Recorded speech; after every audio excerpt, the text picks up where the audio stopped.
আমরা এখন আছি ভারতে একটি চড়ক পূজা হিন্দু ফেস্টিভ্যালে। দেখতে পাচ্ছ এটা হচ্ছে চড়ক মেলা। তো আমরা এখন ঠাকুরনগর শিলিগুড়িতে আছি।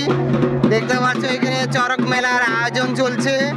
তো এটা হচ্ছে ঠাকুরনগর নিচপাড়ায়। তো এটা প্রথমবার এইখানে আয়োজন হচ্ছে মেলাটা। দেখতে পাচ্ছ চারিদিকে লোকজন আসছে, আর আকাশের অবস্থা কিন্তু খুব একটা ভালো না, তবুও কিন্তু এখানে লোকের একটা উৎসবের আনন্দ এখানে কিন্তু মেতে উঠেছে। দেখতে পাচ্ছেন চারিদিকে এখানে এই যে শিব সেজেছে, পার্বতী সেজেছে, পিছনে কালী সেজেছে, আর এই যে আমাদের চড়ক গাছটা কিছুক্ষণ পরে উঠবে।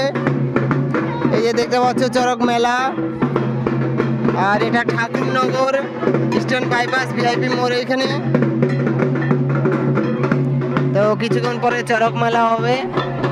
লোকজন খুব একটা নেই, অল্প অল্প স্বল্প লোকজন আসছে মেলা প্রথমবার যেহেতু।